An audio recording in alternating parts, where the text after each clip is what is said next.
Hello friends, कलोपासकच्या या भागात मी अलका आपलं सगळ्यांचं स्वागत करते. या भागात आपण हे सुंदरसं टेबल मॅट बघणार आहे.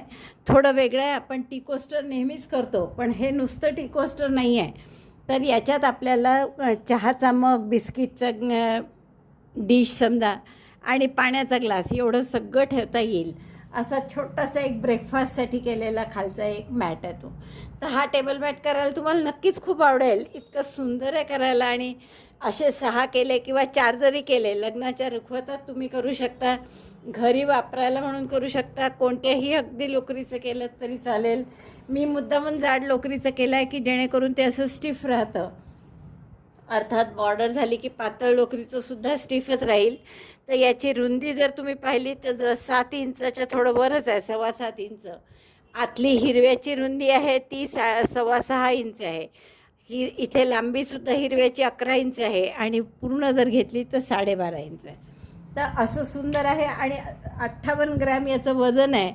40 ग्रॅम हिरवी लोकर लागली आहे आणि 17 ते 18 ग्रॅम गुलाबी लोकर लागली आहे. तर मला वाटतं खूप आवडेल तुम्हाला हे करायला. आणि कोणत्याही कॉम्बिनेशनमध्ये करा, इतकं सुंदर दिसतं हे. तर असं 3 आणि ब्रेकफास्टसाठी वापरण्याचं खास मॅट असं तुम्हाला आवडेल हे करायला, ब्रेकफास्ट मॅट. आणि जी आपण कॉम्बिनेशन घेतलं आहे या व्यतिरिक्त कोणतंही कॉम्बिनेशन घ्या, कोणतीही पातळ लोकर घेतलीत तरी चालेल. फक्त रुंदी एवढी होईस्तोवर 6.25 होईस्तोवर असे राऊंड करत जायचे. राऊंड कसे करायचे, वाढवायचं कसं, हे सगळं मी तुम्हाला सांगितलेलं आहे व्हिडिओत. चला तर मग पटकन पॅटर्न पहा आणि करायला सुरुवात करा. हो, पण त्याआधी लाईक करा, थंब दाबून शेअर करा आपल्या मित्रमैत्रिणींना. चॅनल अजूनही नसेल सबस्क्राईब केलं तर प्लीज चॅनल सबस्क्राईब करा. आणि हाईपचं बटन नक्की दाबा मैत्रिणींनो, कारण की हाईपचं बटन दाबल्यामुळे आपला व्हिडिओ खूप जणांच्या पुढे येतो. चला तर मी पटकन पॅटर्न दाखवते, तुम्ही करायला सुरुवात करा. हे जे छोटे आपण ब्रेकफास्टसाठी मॅट करत आहे, टेबल मॅट, त्यासाठी हे 2 रंग घेतले आहेत आपण. आणि ही लोकर आहे वर्धमान मॅग्नस. तर तुम्हाला माहीत आहे की मॅग्नस ही लोकर बरीच जाड आहे वर्धमान मिलेनियमपेक्षा. तरी पण आपण सुई मात्र 3.5 घेतो आहे. आणि 3.5नी हिरव्या रंगाने सुरुवात करा आणि 22 चेन करून घ्या.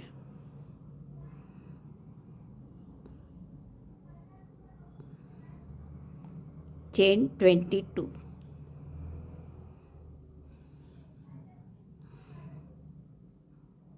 अशा 22 चेन करून 22 चेन झाल्या की आपण 3 चेन सोडून देऊ आणि चौथ्या चेनपासून प्रत्येक टाक्यात एक एक डबल क्रोशे करा. तर डबल क्रोशे खांब कसे करायचे तुम्हाला माहीत आहे. दोऱ्याचा वेढा घ्या, टाक्यात घातलं, दोऱ्याचा वेढा घेऊन बाहेर काढलं, 3 टाके असतात सुईवर. दोऱ्याचा वेढा घेऊन 3चे 2, दोऱ्याचा वेढा घेऊन 2चा 1. तर असे एकूण 18 डबल क्रोशे येतील आणि शेवटचा 1 टाका उरेल. तर त्याला आपण कॉर्नरचा टाका म्हणू. हे पहिले जे 3 चेन आले आहेत इथे चौथ्या चेनपासून केलं म्हणजे हे 3 चेन आहेत या. तर हा आपला पहिला डबल क्रोशे झाला. आणि हाही कॉर्नरचाच टाका आहे आणि इकडे 18 डबल क्रोशे करून घ्या. तर आपले बरोबर 18 डबल क्रोशे झाले आहेत पहा. पहिल्या या 3 चेनचा डबल क्रोशे सोडला आपण, तो कॉर्नरचा धरू आपण. त्यानंतर 3 आणि 3 6, 9, 12, 15 आणि 3 18. आणि आता परत शेवटचा 1 उरला आहे, तो कॉर्नरचा असल्यामुळे इथे आपण 6 डबल क्रोशे या टाक्यात करणार आहे. शेवटच्या टाक्यात double crochet 6 in last stitch. 1, एकाच टाक्यामध्ये 6 डबल क्रोशे करायचे. 2,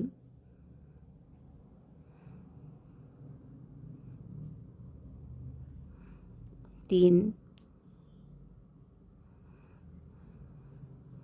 4, 5 आणि 6. शेवटच्या कॉर्नरच्या टाक्यात आपण 6 डबल क्रोशे केले. आता परत हे 18 डबल क्रोशे जे आहेत मधले, त्यात पुन्हा 18 डबल क्रोशे करून घेऊ आपण. आता हा दोरा हाईड करायचा आहे आपल्याला. हा कॉर्नरचा टाका झाला. इथून 18 डबल क्रोशे करा. डबल क्रोशे 1, 2, असं शेवटचा डबल क्रोशे म्हणजे 3 चेन या येईस्तवर करायचा आहे. प्रत्येक टाक्यात एक एक डबल क्रोशे. बघा आपले हे कॉर्नरला 6 डबल क्रोशे केले होते. त्यानंतर प्रत्येक टाक्यात एक एक असे 18 डबल क्रोशे झाले आपले. हे 6चा हा शेवटचा आहे. नंतर 3 आणि 3 6 9 12 15 18 बरोबर. आता हा एक शेवटचा टाका उरला आहे फक्त. तर यात एक डबल क्रोशे इकडे केलेलाच आहे. तर जसे या कॉर्नरला 6 केले होते तसे याही कॉर्नरला 6 करायचे आहे. म्हणजेच आपल्याला आता 5 करावे लागतील, कारण एक आधीच आपण सुरुवातीला अगदी स्टार्ट केलं तेव्हा केलेलं आहे. तर double crochet 5 in the last stitch, 2 3 4 5. शेवटच्या टाक्यात 5 डबल क्रोशे केले, कारण एक डबल क्रोशे 3 चेनचा ऑलरेडी केला होता. आता या पहिला जो डबल क्रोशे आहे म्हणजे 3 चेनचा, यातल्या तिसऱ्या चेनशी स्लिप स्टिचने जोडून घ्या. म्हणजे हा पूर्ण राऊंड झाल्यावर टाके किती आहेत आपले? 18 आणि 18 36. 36 आणि हे 6 आणि हे 6, 36 आणि 6 42 आणि 6 48. असे 48 टाके आले आपल्या. आता परत आपण काय करणार? या प्रत्येक टाक्यात एक एक डबल क्रोशे करायचाच आहे. पहिला डबल क्रोशे पुन्हा 3 चेनचा, तो या 6 पैकी शेवटच्या टाक्यावर आला आहे. मधले 18 अजून व्हायच्याच सुरू. तर इथून आता 18 डबल क्रोशे करा. एक टाका नेहमी, पहिला डबल क्रोशे हा नेहमी या गोलातला शेवटचा येतो. जसं मगाशी 6 पैकी पहिला आपण आधीच करून ठेवला होता म्हणून 5 केले शेवटी. तसेच आता हाही गोलातला पहिला आहे, शेवटचा गोलातला. तर इकडे आता 18 येतील पहिला सोडून. तर प्रत्येक टाक्यात एक एक डबल क्रोशे करते मी, 18 असे. 18 डबल क्रोशे झालेत माझे. हा पहिला या गोलातला सांगितला मी तुम्हाला, हा सोडून 18. 3 आणि 3 6 9 12 15 आणि 18. आता हा पूर्ण अर्धगोलाचा भाग आला आहे. तर जसं आपण गोल वाढवतो तसं करतो. म्हणजे पहिल्या याच्यात 12 डबल क्रोशे केले की दुसऱ्या राऊंडला आपण काय करतो? प्रत्येकात 2-2. तसं इथे सुद्धा आता या 6 टाक्यात प्रत्येकी 2-2 डबल क्रोशे करायचे. Double crochet 2 in each of the corner 6 stitches. कॉर्नरच्या 6 टाक्यांपैकी प्रत्येकावर 2-2 डबल क्रोशे करायचे. 2, तिसऱ्या टाक्यात पुन्हा 2, 1 2.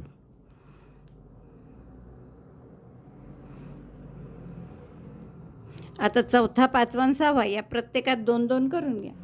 बघा, आपण इथून 2-2 टाके करायला सुरुवात केली. प्रत्येक टाक्यात ओळखू येतं अगदी स्पष्ट 2 केलेले. तर 1 2 3 4 5 आणि 6 टाक्यात आपण 2-2 डबल क्रोशे केले. आता ह्या मधल्या 18 टाक्यांमध्ये प्रत्येकी एक एक double crochet. Double crochet 1 in each of the 18 stitches. पुन्हा आपले हे 18 सिंगल क्रोशे डबल क्रोशे करून झाले आहेत आणि शेवटचे 6 टाके आले पहा. 1 2 3 4 5 आणि हा 6वा जो सुरुवातीला केला होता तो. आता या 6 टाक्यात प्रत्येकी 2-2 डबल क्रोशे करायचे आहे. Double crochet 2 in each of the corner 6 stitches. 1 in the same stitch, second double crochet. प्रत्येक टाक्यात 2-2 डबल क्रोशे असं याही कॉर्नरला करायचं आहे. 1 2 1 2.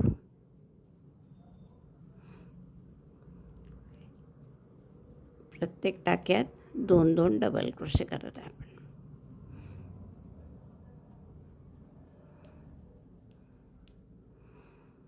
आता हा शेवटचा टाका आला जिथे की एक डबल क्रोशे ऑलरेडी केला आहे. त्यामुळे इथे जरी 2 करायचे असले तरी एकच करू आपण, कारण एक आधीच केला आहे म्हणून. आणि या पहिल्या डबल क्रोशेशी म्हणजे तिसऱ्या चेनशी स्लिप स्टिचनी जोडून घेऊ. हा झाला आपला दुसरा राऊंड. आता तिसरा राऊंड ही नेहमीप्रमाणे जसं गोल वाढवतो तसा, की इथे पहिला गोलातला भाग आहे हा पहिला टाका, तिथे ते एक डबल क्रोशे कराच. किंवा असं तुम्हाला लक्षात ठेवायला कठीण जात असेल तर एक स्लिप स्टिच करून घ्यायची आणि पुढच्या टाक्यात यायचं आणि तिथून करायचं, मग तरी चालतं. पण आपल्याला कशाला स्लिप स्टिच करायची गरज नाही, असंच करता येतं. बरोबर लक्षात ठेवायचं फक्त की हा जो पहिला डबल क्रोशे केला असतो आपण 3 चेनचा, तो या गोलाचा भाग आहे, अर्ध्या गोलाचा, त्यातल्या शेवटच्या टाक्याचा भाग आहे. आता मी तो सोडून आणखीन 18 डबल क्रोशे करून घेते. Double crochet 1 in each of the 18 stitches. 18 टाक्यात एक एक डबल क्रोशे. 18 टाक्यात 18 डबल क्रोशे झाले आहेत आपले. हा पहिला सोडून आता परत हा गोलाचा भाग आला. इथे आता तिसऱ्या राऊंडला जसं आपण नेहमी करत असतो की एका टाक्यात एक डबल क्रोशे आणि पुढच्या टाक्यात 2 double crochet. Single crochet 1 in 1 stitch, single crochet 2. पहा दुसराही मी त्याच टाक्यात केला परत in the same stitch. Repeat this 6 times. Single crochet 1, single crochet 2. एका टाक्यात एक सिंगल क्रोशे म्हणते मी. Double crochet 1, double crochet 2. तर असं 6 वेळा करा. 2दा केलं मी. बघा आपण एका टाक्यात एक, पुढच्या टाक्यात 2, पुन्हा 1 2, दुसऱ्यांदा झालं 3दा 4दा 5 आणि 6 वेळा केलं असं. आता परत या 18 टाक्यात एक एक करू. कॉर्नरला पुन्हा तेच की एका टाक्यात एक, पुढच्या टाक्यात 2. परत आपल्या 18 टाक्यात एक एक डबल क्रोशे करून झाले आहेत. आता हा गोलाचा भाग आला आहे. 2 2 2 2 दिसतातच केलेले. तर आता या प्रत्येक टाक्यात काय करू, एका टाक्यात एक डबल क्रोशे आणि पुढच्या टाक्यात 2 डबल क्रोशे असं 6 वेळा करायचं आहे. Double crochet 1 in 1 stitch, double crochet 2 in next. एका टाक्यात एक डबल क्रोशे आणि पुढच्यात 2 असं मी 5 वेळा केलं. आता 6व्या वेळेस काय येईल, या टाक्यात एक करायचं आहे पुढच्या टाक्यात आणि त्याच्या पुढच्या टाक्यात 2. तर त्यापैकी एक केलेला असतो नेहमी पहिल्या वेळेस, म्हणून इथे एकच करायचं आहे तुम्हाला. Because first one is one of the double crochet in this stitch. So 2 केले. आता परत पहिल्या डबल क्रोशेशी म्हणजे तिसऱ्या चेनशी स्लिप स्टिचनी जोडून हे 3 राऊंड आपले पूर्ण झाले. आता चौथ्या राऊंडला आपण परत काय करणार, हा पहिला डबल क्रोशे तर आहेच, तो गोलाचा भाग आहे हे पुन्हा लक्षात घ्या एकदा. उरलेल्या 18 टाक्यात एक एक डबल क्रोशे करून घ्या. मग कॉर्नर आला की मी सांगते. Double crochet 1 in 18 side stitches, this first one is not considered in that. 18 टाक्यातले डबल क्रोशे झाले आहेत आपले करून. आता हा गोलाचा भाग सुरू झाला परत, तर म्हणून मोजायचेच हे 18, म्हणजे इकडचं तिकडे व्हायला नको. आता या राऊंडला आपण काय करू की 2 टाक्यात एक एक डबल क्रोशे आणि पुढच्यात 2 डबल क्रोशे 1 इन 2 स्टिचेस, 1 2. 2 टाक्यात एक एक डबल क्रोशे केला आणि पुढच्या टाक्यात 2 डबल क्रोशे करायचे आहेत. Double crochet 1 in the same stitch, त्याच टाक्यात पुन्हा दुसरा डबल क्रोशे. असं 6 वेळा करा. 2 टाक्यात एक एक डबल क्रोशे आणि पुढच्या टाक्यात 2 double crochet. Repeat this 6 times in the corner. 2 double crochet. आता या एकाच टाक्यात 2, एक त्याच टाक्यात दुसरं. 2दा झालं माझं, आणखीन 4 वेळा करते. त्यानंतर हे 18 टाक्यात पुन्हा एक एक डबल क्रोशे आणि मग परत या साईडला 2 टाक्यात एक एक, पुढच्या टाक्यात 2 असं दाखवते मी तुम्हाला. कॉर्नर आला की हे आधी 6 वेळा करून घ्या. 6 वेळा करून झाला आहे माझं. 2 टाक्यात एक एक डबल क्रोशे, पुढच्यात 2. आता हे सरळ 18 टाक्यात, हे दरवेळेस हे 18 जसेच्या तसेच विणायचे. प्रत्येक टाक्यात एक एक डबल. 18 टाक्यात एक एक डबल क्रोशे झाला आपला. पुन्हा कॉर्नर आला आहे हा. इथे परत काय करायचं, 2 टाक्यात एक एक, पुढच्या टाक्यात 2 असं 5 वेळा करा. आणि 6व्यांदा करताना पुढच्या टाक्यात 2 पैकी एक केलेलाच असतो, त्यामुळे तिथेही आपल्याला एकच डबल क्रोशे करावा लागतो. आता हे नेहमीसाठी लक्षात ठेवा. Double crochet 1 in 2 stitches we made, then double crochet 2 in next. Repeat this 6 times. 6 पैकी हे शेवटचं करताना मी 2 टाक्यात एक एक आणि पुढच्यात 2 असं केलं. शेवटी आता 2 टाक्यात एक एक केला. पुढच्यात 2 करताना मात्र एक ऑलरेडी केला इथे, त्यामुळे एकच करायचं आहे आपल्याला. हे आता दरवेळेसचं लक्षात ठेवायचं. कॉमन आहे ते. पहिला टाका आधीचा विणलेला असतो. तिसऱ्या चेनमध्ये स्लिप स्टिचनी जोडून घ्या. आता 5व्या राऊंडला काय करणार, 4 राऊंड झाले आपले. 5व्या राऊंडला परत 18, हा पहिला 3 चेन, मग 18 डबल क्रोशे एवढं मी करून घेते, मग तुम्हाला दाखवते. पहिला 3 चेनचा सोडून 18 डबल क्रोशे झाले आहेत माझे. आता परत हा कॉर्नरचा गोल आल्यामुळे इथे काय करू आपण, आता 3 टाक्यात एक एक डबल क्रोशे आणि पुढच्यात 2 double crochet 1 in 3 stitches, 1 2 3. Double crochet 1 in 3 stitches, double crochet 2 in next. पुढच्या टाक्यात 2 डबल क्रोशे, एक आणि त्याच टाक्यात पुन्हा दुसरा. असं 6 वेळा करा. आणि 6 वेळा झालं की पुन्हा 18 टाक्यात एक एक डबल क्रोशे करा. मग इकडे परत तसंच की 3 टाक्यात एक एक डबल क्रोशे, पुढच्यात 2. तर हा राऊंड असा पूर्ण करा. 3 टाक्यात एक एक डबल क्रोशे, पुढच्यात 2 असा केला हा अर्धगोल. आता परत 18 डबल क्रोशे करते आणि इकडे परत तसंच करते. 3 टाक्यात एक एक डबल क्रोशे, पुढच्यात 2. ते शेवटच्या 2मध्ये पहिला केलेला असेल एवढं लक्षात ठेवा. आता हा राऊंड झाल्यावर जर आपण याची रुंदी बघितली ना, तर ती 5 इंच थोडंसं वर झालेली आहे, 5.25 समजा.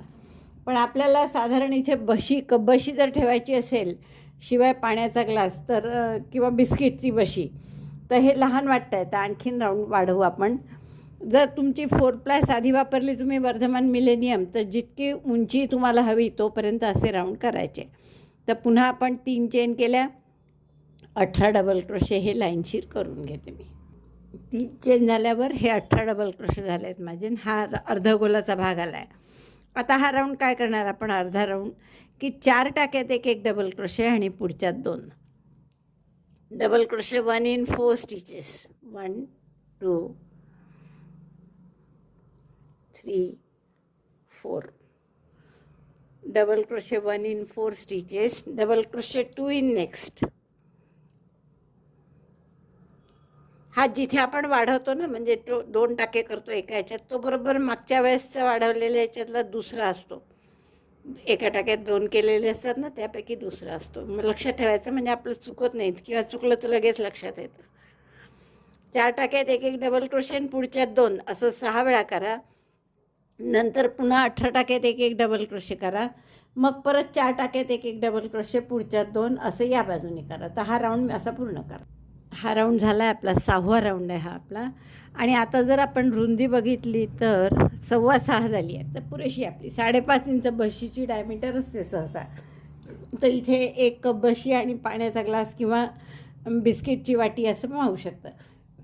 म्हणून आपण हा दोरा आता इथे कापून घेऊ आणि पुढचा राऊंड आपण गुलाबीनी करणार आहे. इतकं झाल्यावर आपण पुढचा राऊंड म्हणजे बॉर्डर आपली गुलाबीनी करणार आहे. तर पहिल्या टाक्यामध्ये सरळ जो भाग आहे त्याच्या पहिल्या म्हणजे 18 डबल क्रोशे करतो आहे ना आपण, त्यातल्या पहिल्या डबल क्रोशेत आपण हा दोरा जोडून घेऊ. नंतर इथे 4 DC पॉपकॉर्न करायचा आहे. म्हणजे काय करायचं, 4 डबल क्रोशे करायचे.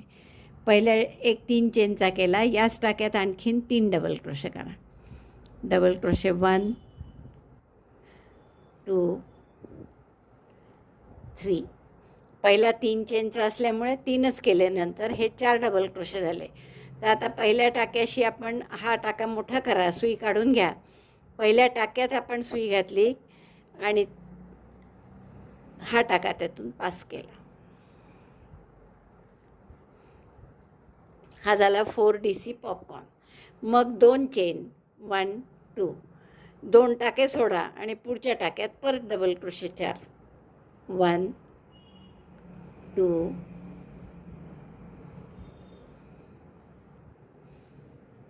3